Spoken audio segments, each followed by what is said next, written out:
Jadi kita telah membahas mengenai kasusnya di Visipol, dan tadi kita lihat memang Visipol menggunakan pendekatan dengan kuliah ya, dan ini menarik karena dengan kuliah itu pasti akan ada dosen-dosen yang bisa memberikan semacam materi dalam bentuk e-learning ya.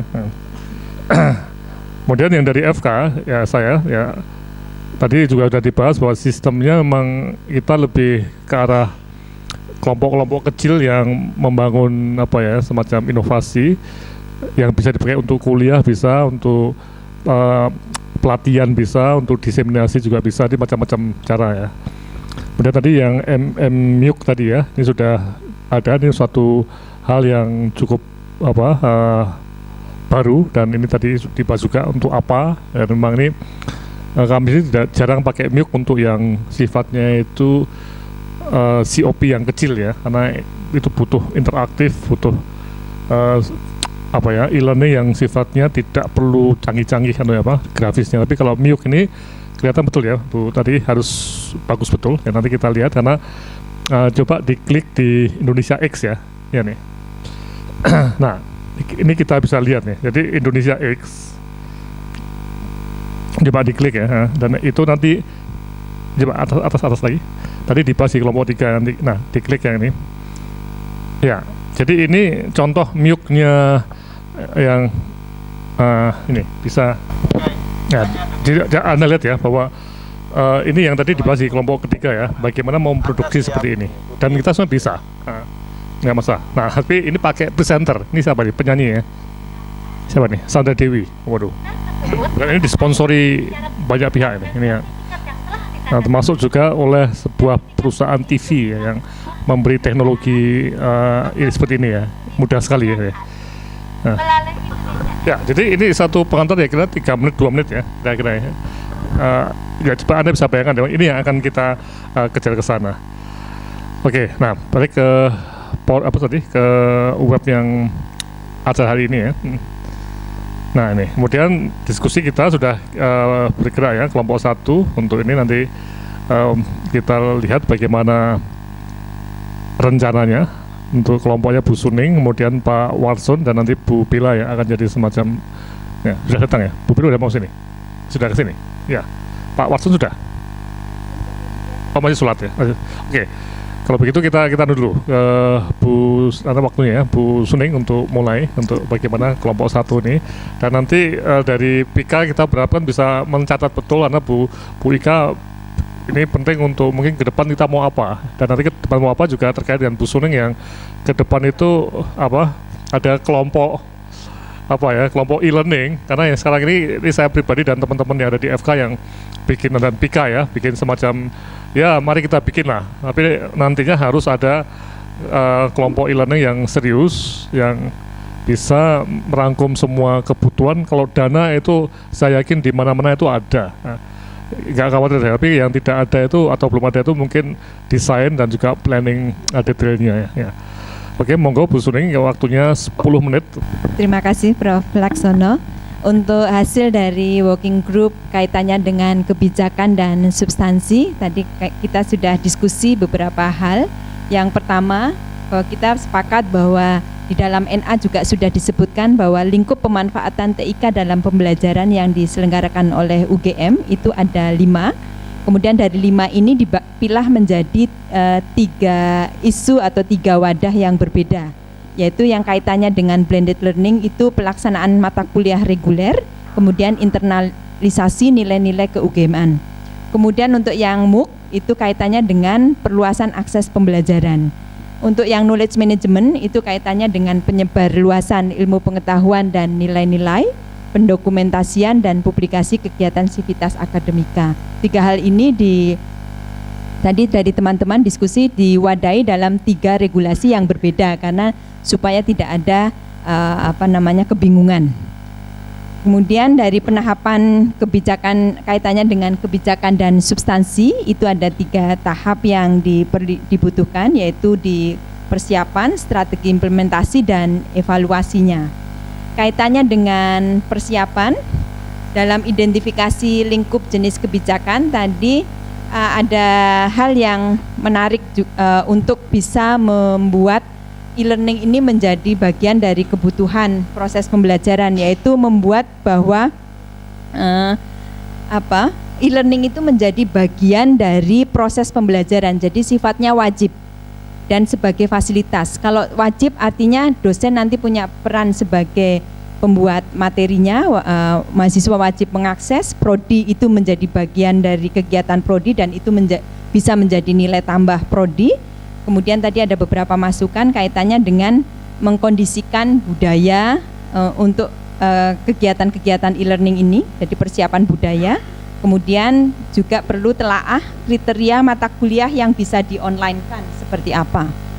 Kemudian untuk yang kaitannya dengan kebijakan tadi, menegaskan peran e-learning, tadi bagian dari proses pembelajaran, jadi sifatnya wajib dan sebagai fasilitas. Kemudian adanya pengakuan kredit, kemudian pengakuan beban kerja dosen. Jadi beban kerja dosen ketika mengajar secara online dan ketika menyiapkan materinya. Kaitannya dengan mahasiswa supaya dilatih untuk belajar mandiri, itu ada tambahan tadi, bagaimana kita juga mengkondisikan, coba melatih mahasiswa supaya punya etika, jadi tidak sembarang share. Jadi ada beberapa kasus mata kuliahnya sudah dibuat tertutup, tetapi ternyata oleh mahasiswa di-share di tempat-tempat publik seperti itu. Ini lebih banyak karena mahasiswa tidak mempunyai pengetahuan tentang itu. Untuk kaitannya dengan pelatihan belajar mandiri dan etika, itu kita sarankan itu sudah disiapkan materinya secara online dan wajib diakses oleh semua mahasiswa. Untuk mahasiswa baru itu menjadi bagian dari PPSMB. Kemudian untuk yang kaitannya dengan konten e-learning ini akan punya standar minimal. Kita bedakan standar minimal untuk yang model blended dan standar minimal untuk yang fully online. Untuk yang model blended itu nanti bentuk RPKPS, RPKPN, RPKPM itu terdiri dari apa saja, bahan materi dan soal informasi, dan ada isu terkait dengan bagaimana proteksi konten itu sendiri.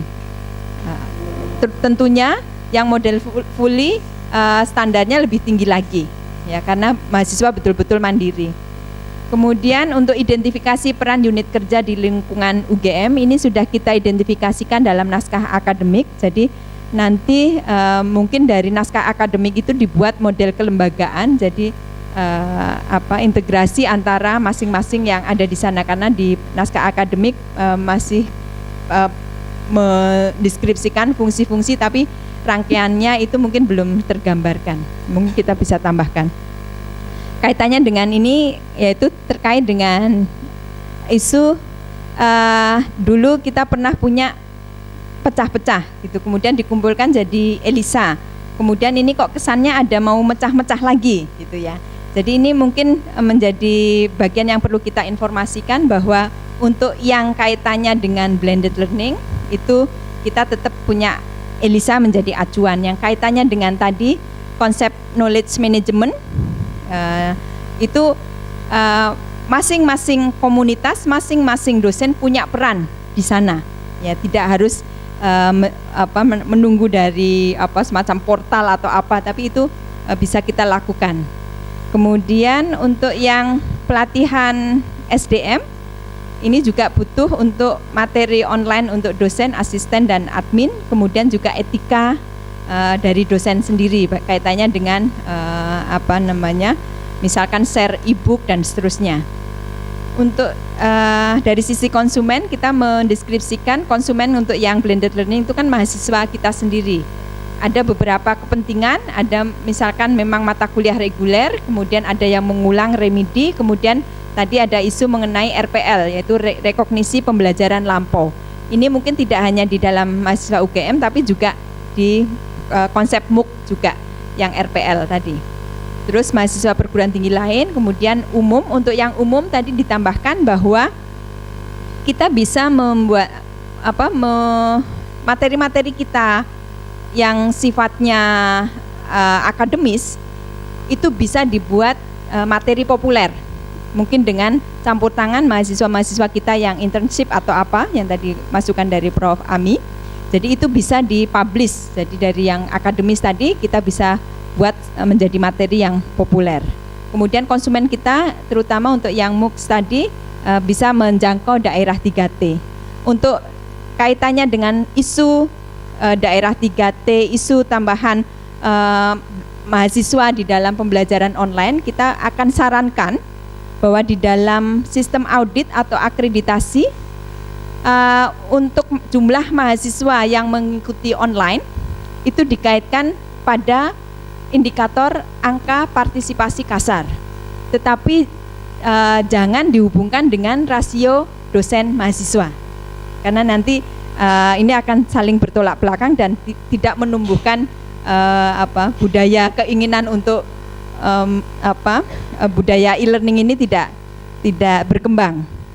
Kemudian kaitannya dengan pendanaan, terus kaitannya dengan proses akreditasi audit mutu tadi, kita meminta untuk audit internal kita dan proses-proses akreditasi melibatkan penilaian yang ada kaitannya dengan e-learning dan hal-hal yang seperti ini. Kemudian untuk strategi implementasi penjaminan mutu, kita butuhkan penjaminan mutu terkait dengan rancangan pembelajarannya, penjaminan mutu terkait dengan kegiatan pembelajarannya, proses pengantaran dan penyampaian, penjaminan mutu sumber belajarnya, penjaminan mutu asesmennya, jadi yang tidak hanya menangkap aspek kognitif saja, kemudian penjaminan mutu evaluasi pembelajaran. Dan di sini untuk evaluasi pembelajaran diminta untuk masukkan unsur-unsur aktivitas di dalam pembelajaran. Kemudian evaluasi kaitannya dengan perancangan evaluasi untuk pembelajaran online. Kemudian bagaimana penerbitan sertifikat dan pengakuan kredit dari mahasiswa yang mengikuti, kemudian peningkatan berkelanjutan. Mungkin itu saja Prof. Laksono laporan dari kami tim dari kebijakan dan substansi. Terima kasih. Oke, nanti kita akan teruskan diskusinya. Kita panggil dulu pada kelompok yang kedua, Pak Nasrul ya. Assalamualaikum warahmatullahi wabarakatuh. Baiklah, kami akan melaporkan hasil kerja dari Komisi 2 atau bidang teknis, working group bidang teknis.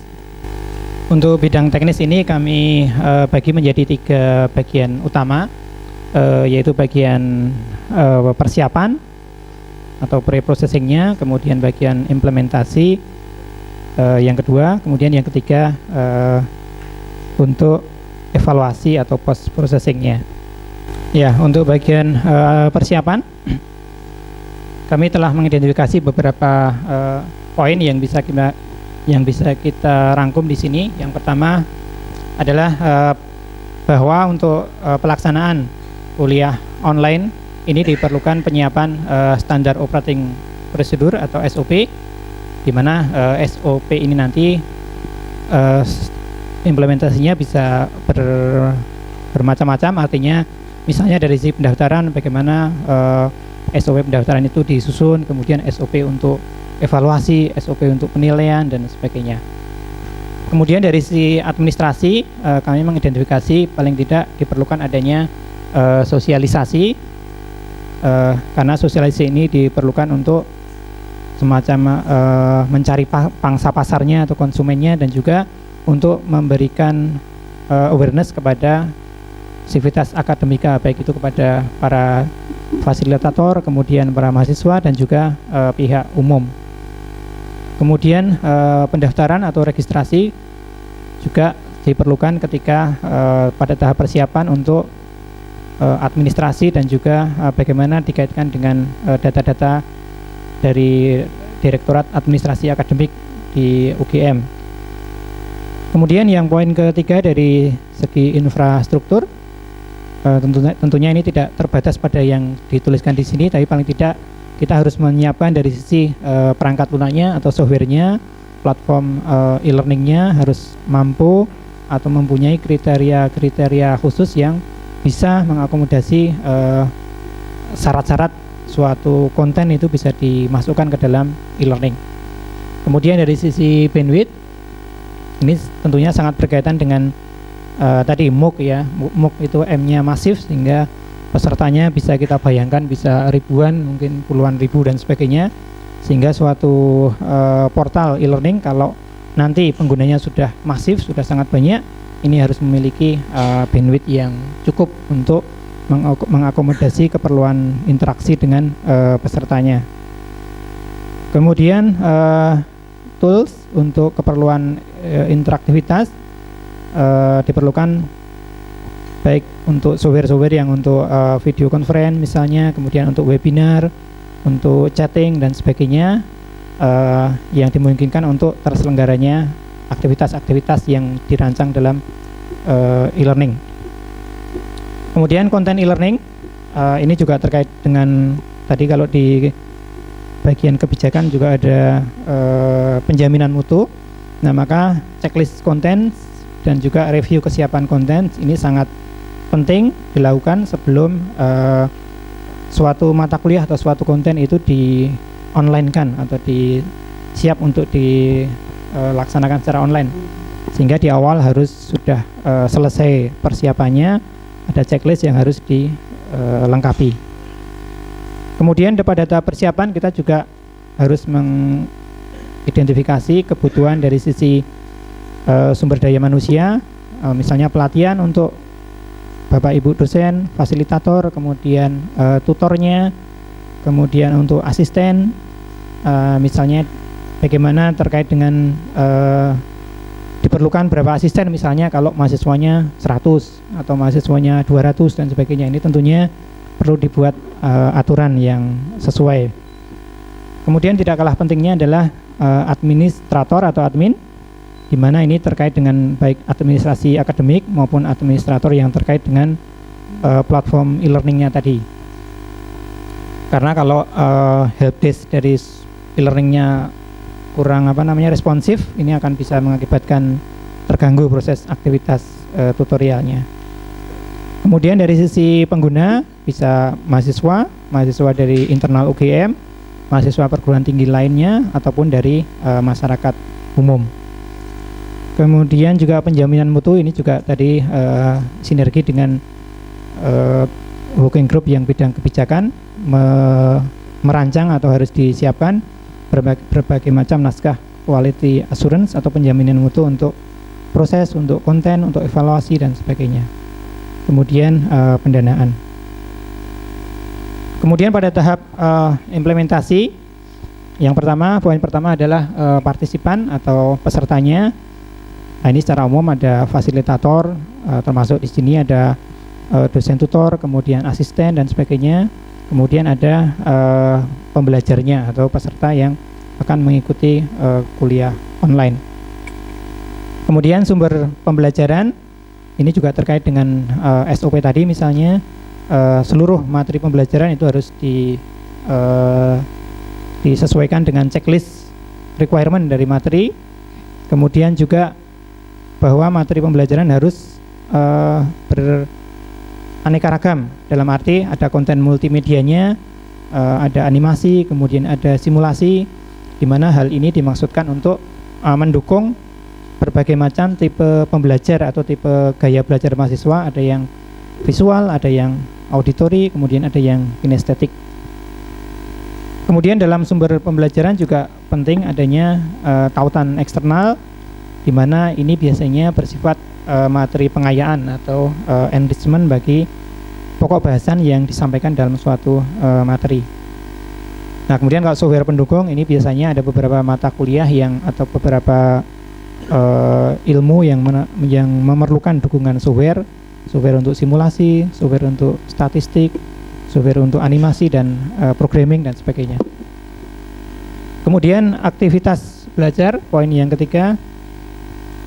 Nah, ini kita highlight yang pertama, e-learning bukan hanya proses unggah dan unduh materi.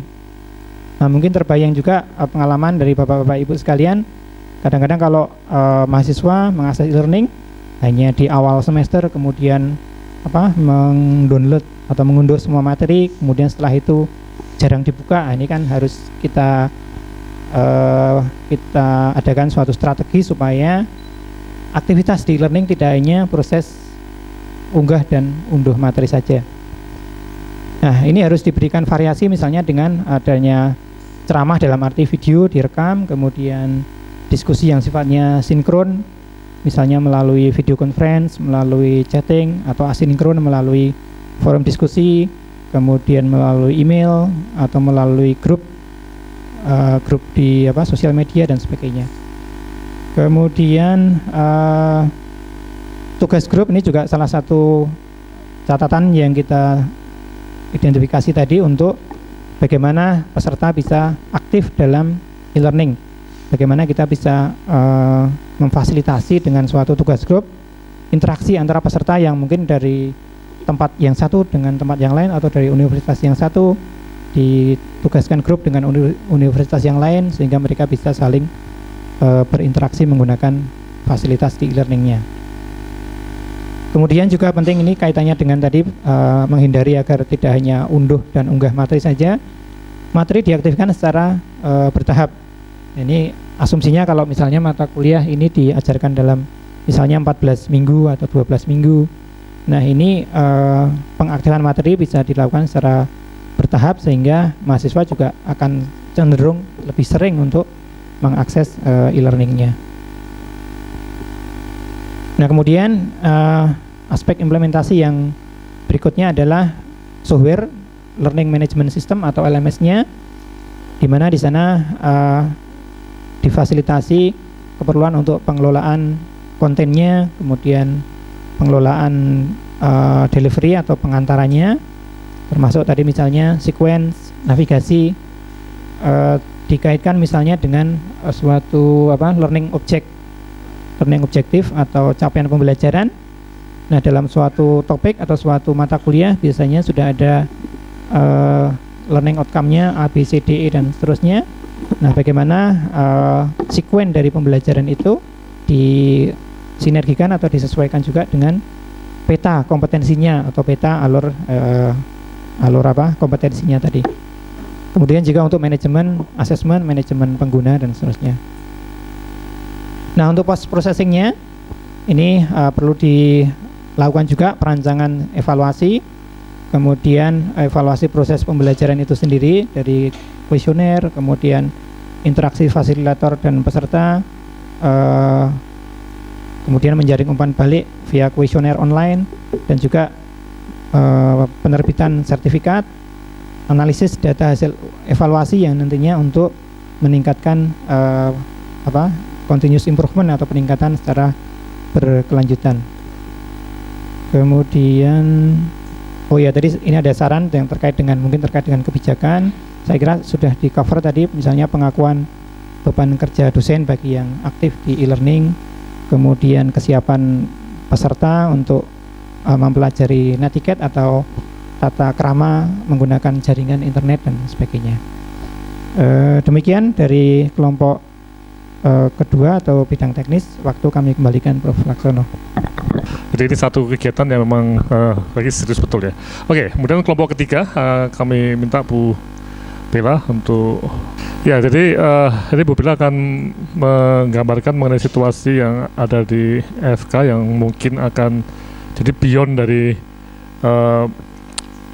e-learning ya, yang terkait dengan grafis dan broadcasting.